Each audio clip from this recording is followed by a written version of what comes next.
नमस्कार, मैं आरबी सिंह यादव और आप देख रहे हैं मेरा YouTube channel R B Singh Yadav editor. आज हम 2022 मतलब कहना चाहिए कि हम करीब 3-4 साल पीछे की एक कहानी को लेकर के आगे बढ़ेंगे और ये वीडियो यमुना नदी को लेकर के है। यमुना नदी आपको मालूम है कि बहुत ही पवित्र नदी मानी जाती है, भगवान कृष्ण की पटरानी भी कही जाती है। और ये बात आज हम इसलिए कह रहे हैं कि इलाहाबाद में कुंभ लगा हुआ है और कुंभ में जाकर के ये गंगा में मिलती है, वहाँ त्रिवेणी कही जाती है। इसके अलग अलग रूप हैं, मथुरा में इसको कुछ और कहा जाता है, बहुत सारी चीज़ें हैं। लेकिन केवल ये अब पवित्रता नाम की रह गई है। इसके अंदर चारों तरफ गंदगी, ये वो बहुत सारी चीज़ें हैं। मुझे बताने की ज़रूरत नहीं है, चूँकि भाई हमारे दर्शक सब जानते हैं कि नदी का क्या हाल हो रहा है। इस कहानी में एक जो ट्विस्ट है वो मैं आपको सामने लाना चाहता हूँ कि दयालबाग में 2022 के आसपास एक घटना घटी कुछ कॉलोनाइजरों के ज़रिए से। और कॉलोनाइजरों ने ये कहा कि जो दयालबाग बैकुंठ धाम पोइया घाट आगरा पर जो बायोडाइवर्सिटी पार्क तैयार कर रहा है, उसमें वो टाइल्स की एक पाथवे बना करके ले जा रहा था और उसकी शिकायत कॉलोनाइजरों ने कर दी कि ये डूब क्षेत्र में काम हो रहा है। अब मैं आपको बता देता हूँ कि डूब क्षेत्र में तो मालूम नहीं क्या क्या हो रहा है। इसके लिए तो एक बार नहीं कई बार ये कहानियाँ सामने आ चुकी हैं, निरीक्षण हो चुके हैं। जाने माने पर्यावरणविद वकील MC मेहता इस मामले में बहुत कुछ कर चुके हैं। NGT में हमारे एक और आगरा के जाने माने DK जोशी साहब की याचिका रही, बहुत सारी चीज़ें रहीं। लेकिन कुछ कॉलोनाइजरों ने अपनी जो अवैध रूप से बनाई गई इमारतें थीं उनको बचाने के लिए कहीं कोई शिकायत कर दी। और उस शिकायत में अंग्रेजी के एक बड़े अखबार ने मार्च 2022 में शायद एक स्टोरी छाप दी। और इस स्टोरी को लेकर के एक सज्जन NGT में याचिका लेकर के पहुंच गए। उनके अपने कुछ घरेलू लोग थे, वो लॉयर भी थे, तो उनका सहारा लेकर के उन्हें लगा कि इसमें हमें नाम मिल जाएगा, बहुत सारी चीज़ें हैं। और जब वो याचिका फाइल हुई तो उसमें यह था कि जहां उनकी अवैध बिल्डिंग बनी थी उस बिल्डिंग से नीचे के हिस्से में खनन हो रहा है और डूब क्षेत्र में बहुत सारे काम हो रहे हैं। ये था पर्पज उस याचिका को दाखिल करने का। अब उसमें जब याचिका फाइल हुई तो उसमें NGT ने नोटिस जारी किए और नोटिस में मैं समझता हूँ उत्तर प्रदेश सरकार के आगरा सहित 8 विभागों को पार्टी बनाया और उन विभागों को नोटिस जारी किए गए। बहुत सारी ये चलती रही प्रक्रिया उस पर। 2023 में एक आदेश किया NGT ने कि हम केवल आगरा तक सीमित नहीं रहना चाहते, यही बात थी ना। और उसमें कोर्ट ने ये कहना चाहिए, जैसे हमने एक उंगली को लेकर के याचिका फाइल करी तो NGT ने कहा कि नहीं, हम पूरे हाथ की याचिका इसको बनाएंगे। कहने का अर्थ ये था कि यमुना नदी यमुना नगर तक तो मैं समझता हूँ साफ रहती है, क्योंकि उसके किनारे कोई चीज़ नहीं है, कोई बड़ा शहर नहीं है। लेकिन यमुना नगर के बाद फिर वो जब दिल्ली में घुसती है तो दिल्ली, मथुरा, आगरा, इटावा और आपका प्रयागराज, इस तरह के जो बड़े बड़े शहर हैं, वहाँ पर यमुना के खिलाफ बड़ी बड़ी कार्रवाइयाँ हो रही हैं। यमुना के घाघरे में जाकर के लोगों ने बिल्डिंगें तैयार कर ली हैं। लेकिन ये जो याचिका थी, ये खनन की याचिका थी। ताजमहल से कुछ किलोमीटर की दूरी पर किसी ट्रैक्टर वाले ने खनन किया होगा। हम ये नहीं कहते कि खनन नहीं होता, खनन तो बहुत जगह होता था। दयालबाग में भी खनन होता था, उसे दयालबाग ने बायोडाइवर्सिटी पार्क बना करके उस जगह का खनन रुकवाया, प्रैक्टिकल करके। लेकिन एक सज्जन ताजमहल के नीचे जो गांव करवना है उसके पास खनन हो रहा था, वहाँ से उन्होंने उस खबर पहले तो अखबार में छपवाई और उस कटिंग को लेकर के, चूँकि वो टाइम्स ऑफ इंडिया अखबार है इसलिए उन्होंने, अब मैंने अखबार का नाम खोल ही दिया है आपके सामने, तो उसकी कटिंग को लेकर के वो जब वहाँ पहुँचे तो सारी चीज़ें सामने आईं। अब 2023 में एनजीटी ने आदेश दिया कि हमको जो डूब क्षेत्र है दिल्ली से लेकर के प्रयागराज तक, पूरे डूब क्षेत्र का सेंसस चाहिए। सेंसस आप समझते होंगे, सर्वेक्षण, कि डूब क्षेत्र कहने का अर्थ कि जब यमुना की बाढ़ आती है या पानी बढ़ता है तो उसका दायरा कहाँ तक हो जाता है, उसको जहाँ तक पानी जाता है उसे कहते हैं डूब क्षेत्र। उस डूब क्षेत्र में कोई कार्यक्रम नहीं होना चाहिए, निश्चित तौर पर नहीं होना चाहिए, कोई बिल्डिंग नहीं बननी चाहिए, कोई काम नहीं होना चाहिए।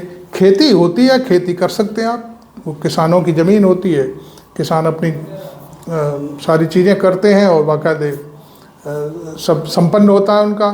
वहाँ कोई निर्माण नहीं करते, झोंपड़ी और पशु ज़रूर बांध लेते हैं, लेकिन वो कोई बड़ी बड़ी बिल्डिंग्स और इस तरह की, ये सारी चीज़ें आगरा में बहुत खड़ी हुई हैं, डूब क्षेत्र में बिल्डिंगें खड़ी हुई हैं, कोई पूछने वाला नहीं है। तो जब ये आदेश हुआ कि हमको दिल्ली से लेकर के प्रयागराज तक 17 ज़िले हैं, 17 ज़िलों में जो डूब क्षेत्र है यमुना का, उसका हमको नक्शा चाहिए, मैपिंग चाहिए पूरी। जब एक अंतिम डेट देने के बाद कोर्ट में जब ये सेंसिंग नहीं पहुंची, डूब क्षेत्र का मैपिंग नहीं पहुंची कहाँ से कहाँ तक है, तो फिर एनजीटी ने उस पर एक आदेश किया। एक तो केंद्रीय जल आयोग को और एक जल शक्ति विभाग, दोनों पर 50,000 रुपये का जुर्माना लगाया और ये कहा कि आप देर कर रहे हैं, आप टालम टोल करना चाहते हैं, इस तरह की एक आर्डर हुआ। उसके बाद कोर्ट ने फिर एक आदेश किया और एक टीम बनाई 11 सदस्यों की, जिसमें जल शक्ति, CWC और दूसरे लोग भी उसमें शामिल किए गए और एक कंपनी को इसका टेंडर दिया गया, शायद हैदराबाद की कंपनी थी। उससे कहा गया कि आप पूरा दिल्ली से लेकर के प्रयागराज तक के जितने ज़िले से होकर के यमुना गुजरती है सबका डूब क्षेत्र ला करके हमको दीजिए। उस कमेटी ने काम शुरू किया अपना और 456 पेज की एक रिपोर्ट दाखिल की, जिसमें सारा ब्यौरा दिया गया उसमें। और फिर बाद में एक थोड़ा सा इधर उधर की कुछ और बातें थी, तो वो दूसरी जो रिपोर्ट सबमिट की थी उसमें वो जाकर के 521 पेज वो फुल रिपोर्ट दाखिल हुई और उसमें फिर बहुत सारी चीज़ें सामने आई हैं कि कहाँ पर क्या क्या हुआ है। अब जो सर्वेक्षण होकर के आया है वो नए तरीके से आया है, शायद मैं समझता हूँ कि उसका एक सिस्टम है, मैं उसे आपको पढ़ कर के सुनाता हूँ क्या है। ये रिमोट सेंसिंग है, इसका फुल फॉर्म मैं आपको बता देता हूँ। डिफरेंशियल ग्लोबल पोजीशनिंग सिस्टम तकनीकी के जरिए ये डूब क्षेत्र को उन्होंने चिन्हित किया है। अब ये बहुत बड़ी बात हो गई कि एनजीटी ने, जहाँ केवल आगरा में डूब क्षेत्र की बात चल रही थी, अब तो उसने पूरा दिल्ली के कई ज़िले आते हैं उनको, और आपका गौतम बुद्ध नगर, मथुरा, आगरा, इटावा और वहाँ तक प्रयागराज तक की सारी पूरी जांच परख कर ली है कि आखिरकार यमुना के कितने इलाके में, यमुना का मतलब जो डूब क्षेत्र है उसका इलाका कितना बड़ा है। अब मैं समझता हूँ कि एक नई चीज़ सामने आ रही है कि यमुना में जो डूब क्षेत्र में लोगों ने मकान बना रखे हैं, उनकी अब क्या पोजीशन होने वाली है। चूँकि मैं आगरा की ये कहानी थी, तो आगरा में भी अब एक नहीं दर्जनों की तादाद में कॉलोनाइजरों ने इस तरह की कहानियाँ तैयार कर ली हैं। उसमें कैलाश से लेकर के आप देखेंगे जल संस्थान आगरा तक तमाम डूब क्षेत्र में लोगों ने मकान बना लिए हैं, कॉलोनियाँ बस गई हैं। कुछ लोग अपने को कह रहे थे कि हम बच गए, लेकिन वो बचे नहीं हैं। अब मैं समझता हूँ कि एनजीटी अब उनको भी सीधा करने की कोशिश करेगी। अब इस पर चूँकि वो कोर्ट का मसला है, कोर्ट के बारे में हम कुछ कह नहीं सकते, कोई टिप्पणी नहीं कर सकते, लेकिन कोर्ट ने जो नई तकनीकी वाली जो डूब क्षेत्र की जो रिपोर्ट मंगाई है, उसके आधार पर तो यहाँ के बहुत सारे कॉलोनाइजर नपने वाले हैं। इसमें मैं समझता हूँ कि जो लोग याचिका में शामिल हैं, इसमें उनके भी कुछ यारे प्यारे मित्रों की बिल्डिंग्स डूब क्षेत्र में बनी हुई हैं, वो भी बचने वाली नहीं है।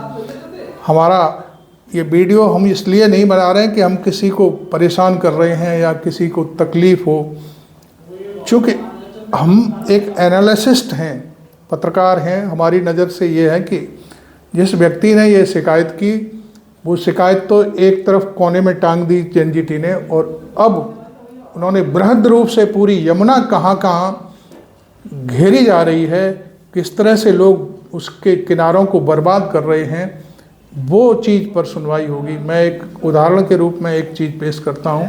मेरे मित्र हैं, पर्यावरणविद हैं, मैं उनका नाम नहीं लूँगा। उन्होंने मुझे एक बात बताई और कहा कि भाई साहब,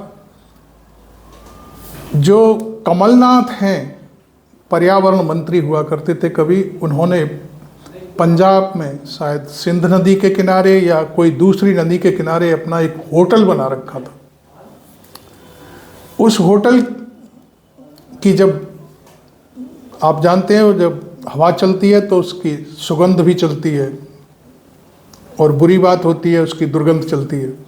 वो सुगंध या दुर्गंध दिल्ली तक पहुंची, और दिल्ली में वो सुगंध दुर्गंध MC मेहता के नाक में आकर के लगी। उन्होंने सूंघा, तब देखा कि वहाँ नदी पर होटल बना रखा है कमलनाथ ने।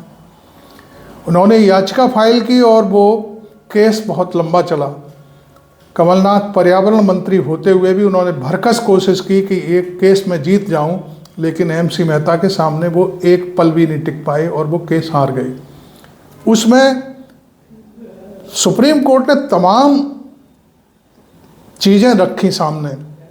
उसमें CWC की तरफ से, जो केंद्रीय जल आयोग है, उसकी तरफ से, और जल शक्ति विभाग की तरफ से, सिंचाई विभाग की तरफ से जो गाइडलाइंस होती हैं कि नदी के, मैं समझता हूँ उस समय 200 मीटर के दायरे में कोई भी मकान, दुकान या कोई भी कुछ भी चीज़ आप निर्माण नहीं कर सकते। वही गाइडलाइन मैं समझता हूँ अब एनजीटी उनके आधार पर या सुप्रीम कोर्ट जो कुछ भी जहाँ भी सुनवाई करता है कि नदी को घेरा जा रहा है, तो उसी केस की दलील दी जाती है और उस दलील के जरिए केस नदी को बचाया जा सकता है।